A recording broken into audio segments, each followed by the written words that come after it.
जय साथियों, इस सवाल को देखिए कैसे आप बना दीजिएगा और बहुत बेहतर तरीका से आप सीखिएगा, आसानी से बन जाएगा।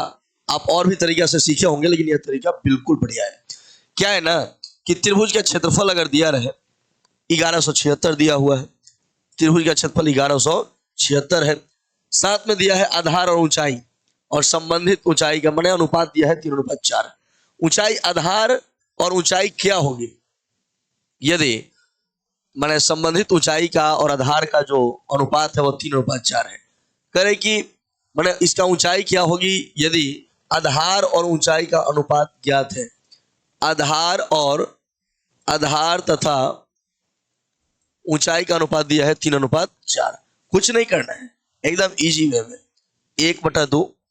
ठीक है, आधार 3 है तो मानकर चलिए 3x है। अनुपात में रहेगा तो अनुपात में ये नहीं होता कि 3 है तो 3 लिखिएगा, 3x लिखा जाता है। ऊंचाई है 4 तो 4x हो जाएगा। ठीक है, अब जो है आधार ऊंचाई दिया है तो सोचवे मत कीजिए कौन त्रिभुज है। 1/2 आधार गुणा ऊंचाई हो गया, इसको काटिएगा ना तो 2 दूना 4 हो जाएगा, यह हो जाएगा x स्क्वायर।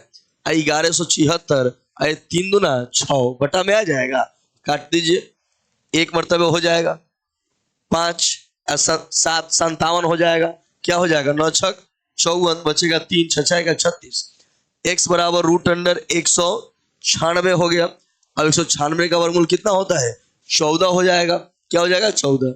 अब पूछ क्या रहा है इसमें, देखिए इसमें कंफ्यूजन है कि भाई पूछ क्या रहा है। कोई बात नहीं, इसमें पूछ रहे आधार पूछे या ऊंचाई पूछे। मान लीजिए ऊंचाई पूछ रहे हैं, ऊंचाई तो ऊंचाई का अनुपात क्या है। ऊंचाई यहाँ 2 नंबर पर है तो ऊंचाई 4 है, आधार 3 है तो ऊंचाई 4x है ना, तो 4 है तो 4 और x की जगह 14, 14 चौका क्या हो जाएगा 56।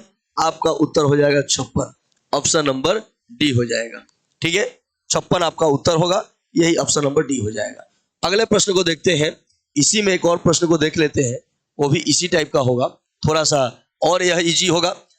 दो त्रिभुजों के क्षेत्रफलों का अनुपात दिया हुआ है, साथ में दिया उनकी ऊंचाई का अनुपात दिया है 3:4 है। उनके आधार का अनुपात पूछ रहा है।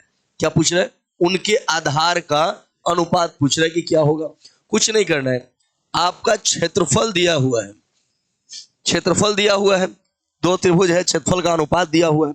अब देखो भाई, क्षेत्रफल की बात करेंगे ना, क्षेत्रफल का जो अनुपात होता है वह आधार का अनुपात हमें मालूम नहीं है, आधार का अनुपात इतना मान लीजिए, और ऊंचाई का अनुपात यहाँ होता है।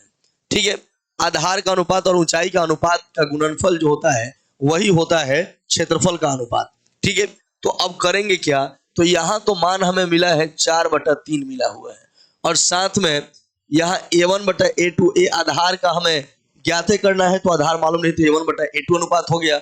ऊंचाई का यह दिया हुआ है 3/4 दिया हुआ है। अब कैंचिया गुना कर दो, a1 हमें a2 निकालना है, गुना होगा 4 में 4 से 16 हो जाएगा।